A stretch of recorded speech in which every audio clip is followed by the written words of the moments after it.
जय हिंद दोस्तों, स्वागत है आप लोगों का अजय सर जी यूट्यूब चैनल पर।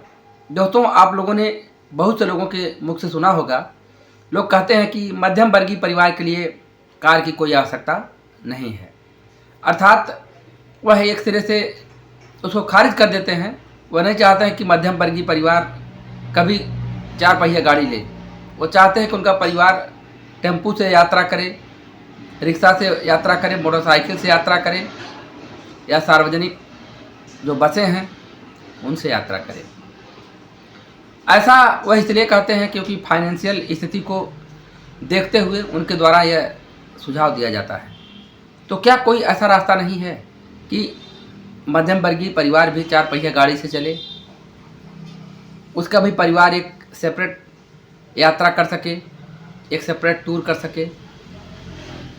अब देखिए, यहाँ जब बातें आती हैं कि मध्यम वर्गीय परिवार को कार लेने की आवश्यकता नहीं है, तो यहाँ बात यह आ जाती है कि बहुत से लोग जब कार लेने के लिए सोचते हैं, तब उनके सामने जब भी वह किसी से सलाह मांगते हैं, तो सलाह देने वाला उनको जो हाई फाई कार है उसी के बारे में सलाह देता है। कोई कहेगा ब्रेजा ले लो, कोई कहेगा क्रेटा ले लो, कोई कहेगा कि नेक्सान ले लो, कोई कहेगा कि समझ रहे हैं XUV 300 700 जो भी अलग अलग गाड़ियां हैं उन्हीं को लोग सुझाव देते हैं, क्योंकि जो चर्चित गाड़ियां हैं उस गाड़ियों को ही लोग सजेस्ट करते हैं। लेकिन जब वो सजेस्ट करते हैं तो वह आपके फाइनेंशियल स्थिति को नहीं देखते हैं, क्योंकि अगर आप किसी से कोई चीज़ पूछने जाते हैं तो वो आपको बेस्ट सलाह देता है, वो आपके फाइनेंशियल स्थिति को नहीं देखता है। लेकिन फाइनेंशियल स्थिति को देखते हुए यदि कोई सलाह दे तो वह अच्छी चीज़ें होती हैं। अब जैसे मैं बात करता हूँ कि मध्यम वर्गीय परिवार को एक कम खर्चे में सब कुछ मैनेज करना होता है, तो कार किन के लिए ज़रूरी है, किन के लिए ज़रूरी नहीं है, उसमें भी कई कैटेगरी हो सकती है। अब किसी के पास घर ही नहीं है, ज़मीन ही नहीं है घर बनवाने के लिए, तब उसको प्राथमिकता में कार नहीं है। उसको तो पहले घर बनवाने के लिए एक ज़मीन लेना है, ज़मीन लेने के उपरांत पहले घर बनवाना है। जब आप घर बनवा लेंगे फिर उसके बाद कार के विषय में आपको सोचना है। ऐसा नहीं कि आप इस भौतिक संसाधन से अछूते रह जाएं, दूर रह जाएं, इसका लाभ न लें। आप इसका लाभ लें, लेकिन तब आपको बहुत ही सतर्क और समझदार बनने की ज़रूरत है। अब आप लोगों से जब सलाह लेने लगेंगे तो लोग आपको हाई फाई गाड़ी सजेस्ट करेंगे, लेकिन मैं यहाँ आपको जो बताने वाला हूँ कि मैं ऐसा नहीं कहता हूँ कि आप हमारी बातों को ही मानिए, आप अपने मस्तिष्क की मानिए। अगर सुन लीजिए, हो सकता है कि कुछ चीज़ें अच्छी लगें आपको, पालन कर लीजिएगा, नहीं तो कोई बात नहीं। अब उसमें यह है कि अब हमको अपने घर का मैनेजमेंट भी देखना है, खर्चा भी देखना है, लेकिन चाहते हैं कि एक गाड़ी भी हो जाए। अब जैसे देखिए, केवल गाड़ी लेना ही प्राथमिकता नहीं है, गाड़ी ऐसी हो कि जिस पे हम चल सकें। हम चल सकें का मतलब क्या है कि गाड़ी माइलेज भी देती हो। अगर गाड़ी माइलेज नहीं देगी, अब आप खरीद लेंगे तो जब भी आपको कोई डिस्टेंस जाना होगा तो आप पहले बड़ा गुड़ा भाग करेंगे, कहेंगे अगर हम बस से जाते हैं इतना लगेगा, दो पहिया जाते हैं इतना लगेगा, अपने कार से जाते हैं इतना लगेगा, तमाम आप कंपैरिजन उसमें करने लगेंगे। क्यों? क्योंकि जब आप अपने दो पहिया वाहन से तुलना करेंगे तो आप देखेंगे कि बहुत सी ऐसी गाड़ियां हैं जो कि 4 गुना उस खर्चा लगाएंगी। अर्थात मोटरसाइकिल अगर 1 रुपये खर्च है तो वहाँ 4 रुपये खर्च है। तो आप ही नहीं, कोई भी आदमी सोच सकता है कि जब मैं यहाँ 100 रुपया खर्च करूँगा वहाँ 400 4 गुना हो जाएगा, तो वह अपना निर्णय बदल देगा।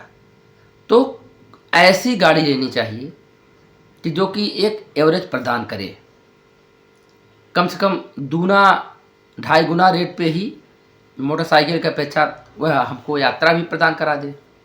और चूँकि जब 4 पहिया गाड़ी है, कार है, तो उसमें 4 लोग 5 लोग आप बैठा के भी जा सकते हैं, आपका परिवार पूरा चला जाएगा, जो कि 2 पहिया पे संभव नहीं है। अब उसमें समझदारी वाली बातें यह है कि 4 पहिया गाड़ी का मतलब आपको एक ऐसी बंद गाड़ी हो जो कि आपको बरसात से बचाए, आपको गर्मी से बचाए, उसमें एसी होनी चाहिए, पावर विंडो होना चाहिए। अक्सर बहुत सी गाड़ियों में आगे पावर विंडो रहता, पीछे नहीं रहता, तो कोई बात नहीं है, आगे है, आगे ज़रूरी है। ड्राइवर साइड पे कब रहे, कम से कम आवश्यकता ट्रैफिक वैफिक में कभी किसी से कुछ कहना रहेगा तो फिर आप घुमाएंगे 4 घंटा, तो नहीं, तो ड्राइवर के अगल बगल वाली सीट पे पावर विंडो होनी चाहिए, जिससे कि आप तुरंत दबाए और तुरंत शीशा सरका आप अपनी बात वहाँ कहे अगल बगल। कोई चीज़ है, पेट्रोल पंप पे गए अगर तेल ही भरवाना है तो कम से कम वहाँ से आप बोल दिए शीशा खोल करके, त्वरित काम हो जाता है। अब उसमें भी आप तमाम प्रकार की चीज़ें जब सोचने लगेंगे, अब आप उसी समय आप तुलना करने लगते हैं कि उस व्यक्ति के पास कौन गाड़ी है, उस व्यक्ति के पास। तुलना न करिए, गाड़ी का कोई रेंज नहीं है। जब करोड़ों रुपए की गाड़ी आ रही है तो कोई रेंज ही नहीं है। 5 लाख की भी गाड़ी आ रही है, करोड़ों की आ रही है, तो तुलना नहीं करना है। आपको यह देखना है कि एक बंद गाड़ी हो और सस्ती हो, सस्ती रहेगा, इंश्योरेंस भी उसका कम लगेगा, और अगर माइलेज देती होगी तो आप जब चलेंगे तो आपके जेब पे खर्चा भी कम आएगा। अब पहले तो यह आपको देखना चाहिए कि जैसे आपको गाड़ी लेना ही है तो ये जो चीज़ें मैंने बताया इसका तो आप ध्यान रखेंगे ही साथ आप पहले अगर सेकेंड हैंड मार्केट में ढूंढ लीजिए, क्योंकि बहुत से ऐसे लोग होते हैं कि जो कि ले लेते हैं गाड़ी, हल्की गाड़ी ले लेते हैं, छोटी गाड़ी ले लेते हैं, लेकिन उनके पास पैसा अथाह रहता है। जब कुछ दिन चलते हैं तब उनको लगता है कि अरे इससे बेहतर वो लेना चाहिए, कि बेहतर तो अब जितना पैसा बढ़ेगा तो बेहतर होता चला जाएगा। यह बात मैं नहीं कह रहा हूँ कि आप भाई पैसा लग गया तो बेहतर होगा, आपको पता ही है। तो उनके लिए क्या होता है कि वह कम दाम पे उसको बेचने का प्रयास करते हैं।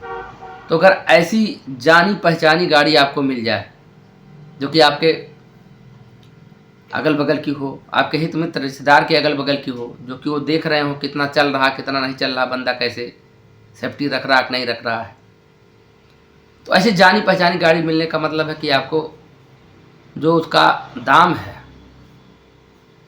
वो समझिए कि बहुत ज़्यादा कम देखने को मिलेगा। अर्थात अगर उसमें ज़रूर आपको बेनिफिट देखने को मिलेगा। अगर उसका मान लीजिए 6 लाख की गाड़ी है तो आपको ज़रूर वह अगर कम चली है, समझ 1-2 साल 3 साल पुरानी है, तो आप देखेंगे कि ज़रूर 1.5-2 लाख उसमें आपको गुंजाइश देखने को मिल जाएगी। 2 लाख से ऊपर ही गुंजाइश देखने को मिलेगी।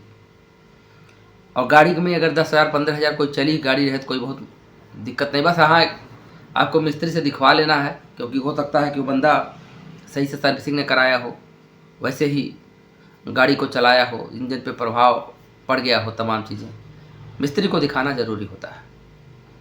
और अगर सेकंड हैंड में नहीं बात बनती है तो कम प्राइस वाली गाड़ी, केवल जो मैंने चीज़ें आपको बताया है, एसी रहे, पावर विंडो अगर चारों में नहीं है तो ड्राइवर के अगल बगल वाली सीट पे रहे, ये सब चीज़ें अगर हैं तो गाड़ी में बहुत ज़्यादा उसमें भी आप टॉप मॉडल का रेंज बहुत हाई हो जाता है। तो आपको बहुत ज़्यादा टॉप में नहीं जाना है, बस बेस ही में ले लेना है। जो चीज़ें प्रमुखता वाली चीज़ें हैं वही है। बहुत से लोग उसमें डिस्प्ले आदि की कामना करते हैं, म्यूजिक सिस्टम की कामना करते हैं। देखिए, आप को गाना सुनने के लिए मोबाइल है, आप मोबाइल से सुन सकते हैं। म्यूजिक सिस्टम तो लगभग अक्सर कंपनियां देती हैं, बाकी वो डिस्प्ले लोग लगवा लेते हैं, यूट्यूब। अब आप ये बताइए, आप यात्रा कर रहे हैं तो वहाँ आप टीवी उसको बना करके चलाएंगे, बैटरी पे भी प्रभाव डालेगा, बैटरी भी डिस्चार्ज आपका करेगा। गाड़ी खड़ी है, बच्चे लगा करके देख लिए कुछ तो बैटरी डाउन हो जाएगी, आपको तमाम समस्या होगी। तो बहुत ज़्यादा उस सब के चक्कर में नहीं पड़ना है। म्यूजिक सिस्टम है तो ठीक है, नहीं तो फिर उसमें म्यूजिक सिस्टम तो लगभग सब में है, चाहे भले बेसी लेंगे तब भी। तो अगर यह कम पैसे में अगर हम ले लेते हैं, छोटी गाड़ी ले लेते हैं, तो अब बजट क्या आधार पे रहेगा तो खर्चा भी उसका कम रहेगा, इंश्योरेंस का भी खर्चा कम रहेगा, मेंटेनेंस का खर्चा कम रहेगा, और दिखाने की ज़रूरत नहीं है, बस चलने की ज़रूरत है। क्योंकि हम मध्यम वर्गीय परिवार से हैं तो हमको सब कुछ सोच समझ के काम करना है। अगर आप भी कभी डेवलप कर गए, आपके पास हैसियत हो गई, आप पैसा फिजूल खर्ची कर सकते हैं, पैसा पानी तरह बहा सकते हैं, तो आपके पास तो बहुत सारा ऑप्शन है, फिर ले लीजिएगा गाड़ी। लेकिन तत्काल में ज़रूरी भी है। मान लीजिए मौसम देखिए गर्मियों का आ रहा है, परिवार के साथ कहीं जाना, बच्चों के साथ कहीं जाना है, आप देख पा रहे होंगे कि लू चलेगा, कितना ज़बरदस्त हवा चलती है। बंद गाड़ी में शीशा बंद रहेगा, एसी चला लेंगे, आराम से निकल लेंगे, न आपको लू लगेगा न आपको गर्मी लगेगी। तो ये सब चीज़ें अब कुछ इसमें बहुत सी बातें आ जाती हैं, रेटिंग वाली बातें आ जाती हैं। कोई कहेगा 5 स्टार रेटिंग, कोई कहता है 4 है या 3 है या 2 है, तमाम प्रकार की चीज़ें हैं।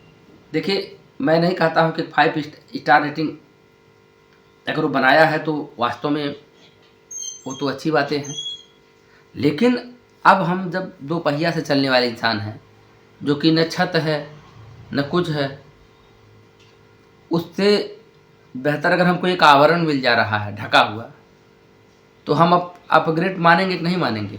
हम उसको अपग्रेड मानेंगे।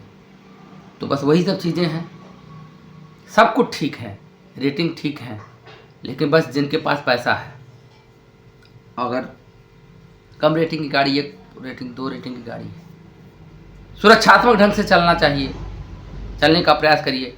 बाकी कभी कभी होता है कि दूसरे गलती से भी कुछ घटनाएं घट जाती हैं, तो समस्याएं हैं, लेकिन एयर बैग तो रहता ही है, तो उससे सेफ्टी मिल सकती है।